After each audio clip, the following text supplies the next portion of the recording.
ආයුබෝවන් සුබ දවසක්. අද වීඩියෝ එකකින් ගේන්නේ ඔයගොල්ලන්ට තියෙන දෙවෙනි ප්‍රශ්න. ඒ කියන්නේ මේ ජ්‍යොතිෂ සම්බන්ධව ගොඩ දෙනෙක්ට තියෙන ප්‍රධාන ප්‍රශ්න දෙක තුනක් හෝ හතරක් වගේ ප්‍රමාණයක් කතා කරන්නයි අද සූදානම් වන්නේ. අද අපි මේකෙදි විශේෂයෙන්ම කතා කරනවා හැමදෙනාටම ප්‍රශ්නයක් තියෙන මේ කොටුවල ග්‍රහයෝ නැහැ. ඒ ග්‍රහයෝ නැති කොටු වලින් කියන දේවල් Tamanට ලැබෙන්නේ නැද්ද? ග්‍රහයෝ නැති කොටු වලින් මොනවාද කියවෙන්නේ? එතකොට ග්‍රහයෝ ඉන්න කොටුවල විතරද සුබඵල තියෙන්නේ. ඕක තමයි එක ප්‍රධානම ගැටලුව. ඊට පස්සේ දෙවෙනි ගැටලුව තමයි විශේෂයෙන්ම කොට දෙනෙක් අහන මේ හඳහන කියවද්දී තියෙනවා එක එක දේවල්. ඒ කියන්නේ රවිහිම උත්තර සගන එකතේ මුගඩි දෙන යෝනියෙන්, නාභි රජ්ජුවෙන්, කොස්කිරි වෘක්ෂයෙන්, කුකුල ප්‍රක්ෂියෙන්, ස්ත්‍රී ලිංග, ඒ කියන්නේ පිරිමි කෙනෙක් නම් සමහර ස්ත්‍රී ලිංග කියලා තියෙනවා, නපුංසක ලිංග කියලා තියෙනවා. මේකෙන් මේ මොකක්ද මේ කියන තමන්ට අයිති ලිංග ભેදයක් ගැනද මේ කියන්නේ වගේ ප්‍රශ්න. ඊට පස්සේ දැන් මේ මොනවාද කාල සර්ප යෝගය වගේ යෝගය දෙන්නේ කොහොමද? එතකොට මේ දේවල් වලින් මොනවාද ලැබෙන ප්‍රතිඵල? අපල වලින් බේරෙන්න විදිහක් ඇත්තෙම නැද්ද? ඔය වගේ සෑහෙන ප්‍රශ්න තියෙනවා. මේ දේවල් වලට අද උත්තර කතා කරනවා. ඉතින් මේ දේවල් කියන්න හේතුව බොහෝ දෙනා දැන් මේ වීඩියෝ බලන බොහෝ දෙනා මැසේජ් කරනවා WhatsApp එකට. ඒ වගේම දිනකට සෑහෙන ප්‍රමාණයක් හඳහන් බලන්න එනවා.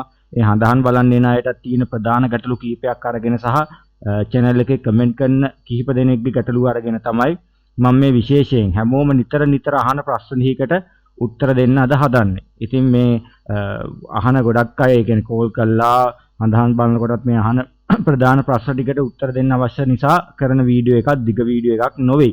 ඒ වගේම තමයි මට තියෙනවා දෙවෙනි ප්‍රශ්නයක්. ඇයි මේ කවුරුත් ඒ කියන්නේ දැන් ලොකු ප්‍රමාණයක් ඉන්නවා සාමාන්‍යයෙන් ජ්‍යොතිෂයට කැමති 4000ක් පමණ එකතු වෙලා ඉන්නවා. දෛනිකව වීඩියෝ බලන ප්‍රමාණිකුත් ඉන්නවා. නමුත් එන්ගේජ් වෙනවා අඩුයි ඒගොල්ලෝ. වීඩියෝ එක බලනවා. නමුත් ප්‍රශ්නයක් අහන්නෙත් නැහැ. මේක මොකද්ද? මේක හොඳද නරකද? ඒ වගේ කිසිම අදහසක් දෙන්නේ නැහැ. ඇත්තටම දැන් මේක ඔයගොල්ලන්ගේ දැනුම වර්ධනය කරන්න මම කරන දෙයක්. ඉතින් මට තියෙන එකම දේ ඔයගොල්ලන්ගෙන් මේකට ඔයගොල්ලෝ දක්වන අදහස්. එක්ක මේ පාඩම හොඳද නැත්නම් මේ පාඩම නරකද? දැන් සමහරු එකපාරක් මට එක්කෙනෙක් කියව තිබුණා කතා කරනකොට රූප සටහන් එක්ක පොඩ්ඩක් වීඩියෝ එක කරන්න කියලා. ඒක නිසා මම හැමතිස්සෙම හඳහනේ මේ කොටු වල විතර වුණත් විස්තර දානකොට පෙන්නලා කරන්නේ දැන්. ඉතින් මම ඒකෙන් අදහසක් ගත්තා. තව සමහරු කිව්වා තව හොඳට මේක පැහැදිලි කරන්න වීඩියෝ දාලා මේක පැහැදිලි කරන්න.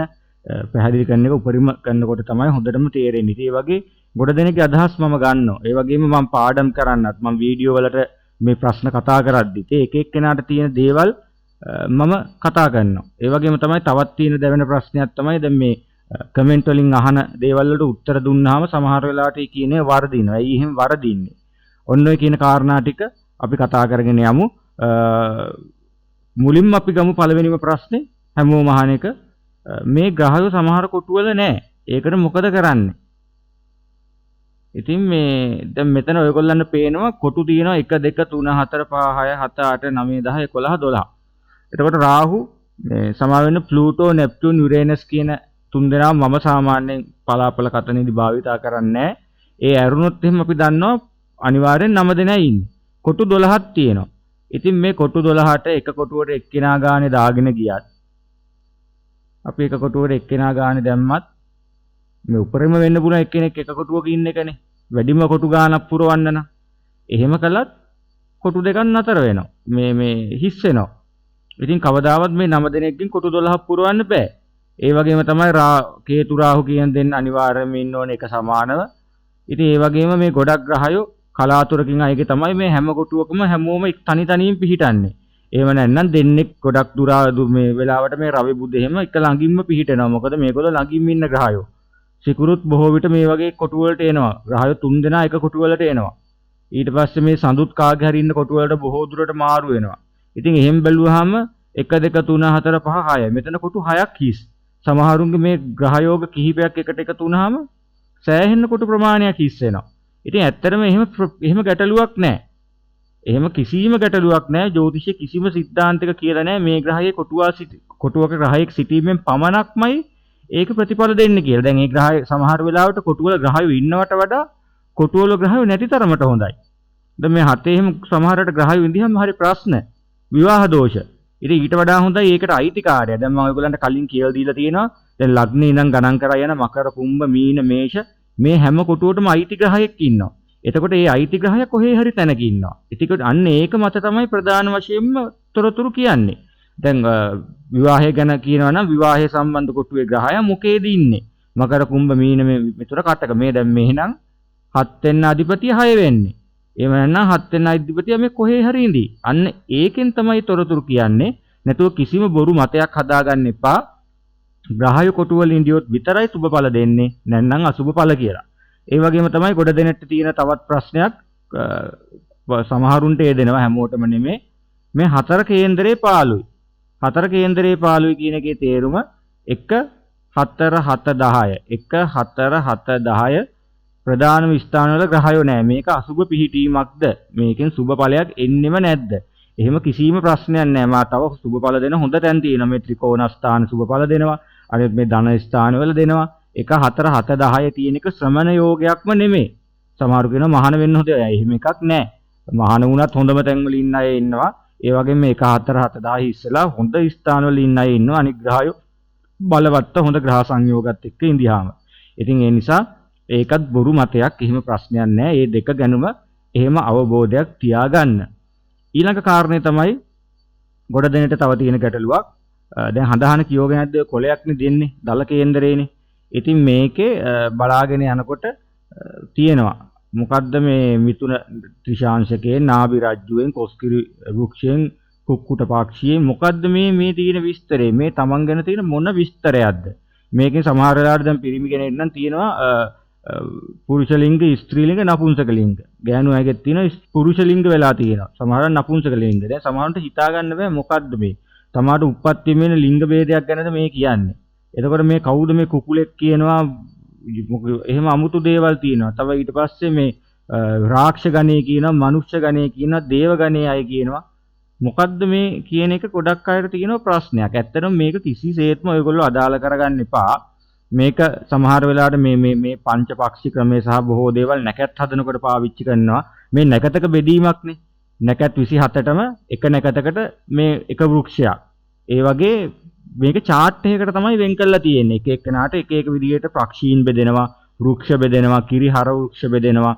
මේ ස්ත්‍රී ලිංග, පුරුෂ ලිංග, නපුංසක ලිංග කියන එක නැකත් 3න් 3ට මාරු වෙවි හැමෝටම ලැබෙනවා. එතකොට නැකත් වලින් 7ක අනිවාර්යයෙන්ම නපුංසක ලිංගයි ඉන්නවා. ඉතින් මේක ස්ත්‍රී පුරුෂ ભેදයකට බෙදෙන ලිංග ભેදයක් නෙමෙයි මෙතනින් තියෙන්නේ. ඒක බොහෝ දුරට ඔයගොල්ලන්ට වැදගත් වෙන්නේ පොරොන්දම් පරීක්ෂාවේදී පොරොන්දම් පරීක්ෂා කරන වෙලාවකට තමයි මේ දෙන්න අතර තියෙන බැඳීම. ඒ දෙන්නගේ මානසිකත්වයේ එක එක කොටස් වලට කඩපු අණු කොටස් තමයි මේ තියෙන්නේ. එතකොට එක පොරොන්දමකින් මේ ලිංග පොරොන්දමෙන් බලනකොට දෙන්න එකම ලිංගයකට අයත් වෙනවද විරුද්ධ දේවල් වලට අයත් වෙන්නේ. ඒ වගේ chart එකකට අදාළව බැලීමක් කරන්න තමයි මේ දේවල් මේ ලියලා තියෙන්නේ. නැතුව ඒකෙන් Tamanට අදාළ කිසිම දෙයක් ගම්ම්‍ය වෙන්නේ නැහැ. ඒ ගැන බොරු අනියත බියක් තියාගන්න එපා. ඒක ඇවිල්ලා මේ පොරොන්දම් ගැලපීමේදී සහ නැකත් ශාස්ත්‍රය වගේ කිහිපයකට පමණක් භාවිතා වෙන නැකතට අදාළ බෙදීම් කිහිපයක්. ඒ හින්දා කිසිම කෙනෙක් ඒක ගැන ගැටලුවක් ඇති කරගන්න එපා. ඒ වගේම තමයි අනාගතය ගැන කියන්න පාවිච්චි කරන්නේ මේ මහ දශාව. හැම යෝගෙම මේ යටින් තියෙන ජනිත කුමරිහටි රවිගේ විශ්වෝන්තරී මහ දශාව අවුරුදු කොච්චරක් ඉස්සරහටද කියන කොටස තමයි පාවිච්චියට ගන්න ඕනේ. ඉතින් ওই කාරණා ටික තමයි විශේෂයෙන් කියන්න තියෙන්නේ. ඉතින් ඒ වගේම තමයි දැන් සමහරුන්ගේ තව මතයක් තියෙනවා දැන් මේ මන් නරක ස්ථාන කියලා තියෙනවා 6 8 12. මේ 6 8 12 සමහර හොඳ ග්‍රහයන් දියොත් නරක වෙනවා කියලා. ඉතින් බහුතරයක්ම මේක නරක ප්‍රතිඵල දුන්නට මේ 6 8 12 වගේ ස්ථාන වලටත් හොඳ අය ඉන්නවා. ඊට පස්සේ තවත් ගොඩ දෙනෙක්ගේ නිසා මට ඇති වෙලා තියෙන දෙවෙන ප්‍රශ්නයක් තමයි බහුතරයක් දෙනා කමෙන්ට් කරනවා තමන්ගේ හඳහානේ මට දැන් මම මොකක් හරි පාඩමක් කළාම සඳු ඉන්නේ මෙන්න මේ තැන් වල මෙන්න මෙහෙමයි පලාපල කිව්වහම කොටුවක දෙකක ඉන්න ග්‍රහය විතරක් දාලා මගේ කොහොමද මේක මට කොහොමද ඉතින් මේව කොටු 12ක ග්‍රහයෝ 9 දෙනෙක් නවාංශක කේන්දර දශා මේ ග්‍රහ දෘෂ්ටි ගොඩක් දේවල් බලන්න ඕනකම තියෙද්දී අපි කොහොමද මේ ග්‍රහයේ දෙන්නෙක් විතරක් හඳහනක ඉඳීමෙන් පමණ ප්‍රතිඵල කියන්නේ එහෙම කියන්න පුළුවන්. ඒ කියන්නේ සාමාන්‍යයෙන් පොතපතවල තියෙන මේ ග්‍රහය මේ කොටු ඉඳියත් කොහොමද ප්‍රතිඵල කියලා. නමුත් ඒක සාමාන්‍යයෙන් පොදු දෙයක්. මොකද ඒ ග්‍රහයගේ බලය ගැනවත් දන්නේ නැතුව මධ්‍යස්ථ කරන ප්‍රකාශයක්. ඉතින් මේ ප්‍රකාශයේ 50%ටත් යටපැත්තේ තමයි නිවැරදිතාවය තියෙන්නේ. ඉතින් එතකොට එහෙම කියන ඒවා හරියන අවස්ථාත් වර්ධින අවස්ථාත් වෙනවා. එතකොට ගැටලුවක් ඇති වෙනවා මේ කියලා තියෙන දේ වැරදි. එතකොට එක්ක වීඩියෝ එක ඩිස්ලයික් කරනවා. එහෙම නැත්නම් ජ්‍යොතිෂ ගැන වෛරයක් ඇති කරගන්නවා. ඉතින් ඒක එහෙම කරගන්න එපා. මොකද මේ ඔයගොල්ලෝ එහෙම එකක් දෙකක් විතරක් දැම්මට ඇත්තටම හරි අමාරුයි ඒක බලන්න. ඒ වගේම තමයි සමහරලාට මුළු හඳහනම දාන මේක මෙහෙමයි මේක මෙහෙමයි. ඉතින් ගොඩාක් දෙනෙක් කමෙන්ට් කරනකොට මේක ඔළුවට මේ ගහ පීටිම් ටික ඔක්කොම දාගෙන බලනවා කියන්නේ ටිකක් මනසට වෙහෙසකර දෙයක්. ඉතින් එතකොට එහෙම try කරන්නේ නැහැ හැමෝටම උත්තර දෙන්න. ඒක එක පැත්තකින් අර වගේ වර්ධින තියෙන සම්භාවිත වැඩි, අනිත් එක කාල වැඩත් එක්ක ටිකක් අමාරුයි. ඉතින් ওই දේවල් තමයි ඉතින් ගොඩ දෙනෙක්ට මේ වෙලාව තියෙන ප්‍රශ්න. ඒ වගේම තමයි ඉතින් ඇත්තටම දෙවෙන ප්‍රශ්න ගොඩක තමයි මේ වෙලාවේ මිනිස්සු ඉන්නේ. හැබැයි ගොඩාක් දෙනා මට මගේ මේ ඔන්ලයින් සර්විස් එකෙන් හදාහන් බලනවා. ඉතින් ඒක ගැනත් තව සමහරුන්ට ප්‍රශ්න තියෙනවා කොහොමද මේක කෙරෙන්නේ කියලා. ඒක කරන්නේ මම WhatsApp හරහා ඔබේ උපන් දිනේ උපන් වෙලාව උපන් ස්ථානය අරගෙන භාව කේන්දරයටම හදනවා.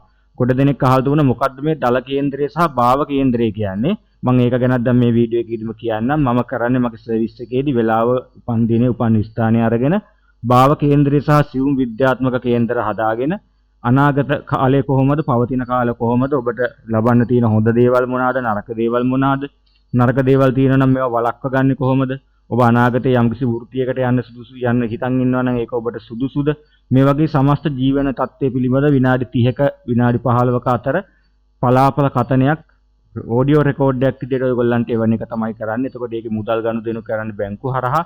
මේවට අති විශාල ප්‍රමාණයක් දිනකට මට හඳහන් බලන්න ලැබෙනවා. ඒ තියෙන කාර්යබහුලත්වයත් එක්කයි මම ඔයගොල්ලන් මේ වීඩියෝ කරන්නේ. ඉතින් දැඩි විශ්වාසයකින් කොට දෙනෙක් මේ වෙනකොට මට කෝල් කරලා විස්තර අහනවා. මම විස්තර අහන කතා කරන කිසිම කෙනෙක්ගෙන් මුදල් අය කළා නැහැ. මේ හැමෝටම මම කියලා දෙනවා. ඒ හැමෝම දන්නවා ඒක. ඒ වගේම මේ වෙනකොටත් ලොකු ප්‍රමාණයක් මගෙන් පාඨමාලාවට සම්බන්ධ වෙලා තියෙන එක් දින පාඨමාලාව. ඒකෙන් ලොකු දැනුමක් අරගෙන මේ වෙනට වැඩ කරලා යන කිහිප දෙනෙක්ම ඉන්නවා. ඉතින් ඒකත් එක්ක මේ දේවල් මම මේ ටිකේ දිගටම මේ කර්ෆියු ටයිම් එකේ ඇත්තටම මම සම්පූර්ණයෙන්ම යොමු වුණේ මේ ජ්‍යොතිෂ පැත්තට. ඉතින් ඒකත් එක්ක සම්පූර්ණයෙන්ම හඳහන් නිතර අධ්‍යයනය කරනවා මේ දවස්වල. ඉතින් ගොඩක් දෙනාගේ ගැටලු මොනවාද, ඒ වගේ දේවල් තේරුම් අරගෙන මම වීඩියෝ කරනවා වගේම මගේ හඳහන් බැලීමේ සේවාවත් කරනවා. ඉතින් ඔයගොල්ලන්ට තියෙන ඕන ප්‍රශ්නයක් ඔයගොල්ලෝ කමෙන්ට් බොක්ස් එකෙන් දාන්න. මම ඒව දිහා බලලා ඔයගොල්ලන්ට මේ අද කලා වගේ ඔයගොල්ලන්ගේ තියෙන දැවෙන ප්‍රශ්න මොනවාද කියන ඒවට උත්තර දෙන්න. ඒ වගේම තමයි තවත් අයට තියෙන ගැටලුවක් මේ අපල තියෙනවනම් අපිට මේවට විසඳුමක් ගන්න බැරිද? ඉතින් විසඳුමක් ගන්න බැරි නම් මම හැම වීඩියෝ එකෙම කියන වගේ මේ ශාස්ත්‍රයෙන් ඇති වැඩක් නැහැ. මේක තියෙන්නේ ප්‍රශ්නයක් තියෙනවා නම් ඒ ප්‍රශ්නේ විසඳගෙන ජීවිතේ ඉස්සරහට ගෙනියන්න. ඒ නිසා මේක කියන වත්පිළිවෙත් කරන්න නැතුව අනේ මට මේක වෙන්න තියෙනවාද කියක හූල්ලගෙන ඉඳලා ඒක වුණාට පස්සේ අපරාධ මේක වුණානේ කියන එකන් ඉන්න එපා. මේක නොවන තැනට වැඩ බලා ගන්න. මේක ලෞකික ජීවිතයේ සාර්ථකත්වයට ළඟා වෙන්න පුළුවන් ශාස්ත්‍රයක් මිසක් බල හූල්ලන් ඉන්න තියෙන ශාස්ත්‍රයක් නෙමෙයි. ඒ වගේ තමයි මේ වෙනකොට ගොඩක්ම කතා කරන්නේ පිටරට කට්ටිය. ඉතින් මේ ලංකාවට විතරක් නෙමෙයි මුළු ලෝකෙටම මේ ඇස්ට්‍රොලොජි කියන එක බලපානවා. ඒ කියන්නේ ඕනම කෙනෙක්ට කොහේ ඉඳියත් දුක සැප කියන එක බලපානවා. මොකද අපිට දුක සැපනේ මේ අපල උපද්‍රව වගේ අපිට එන්නේ. අපිට හොඳ කාලවල අපිට සතුටක් සැප ලැබෙනවා.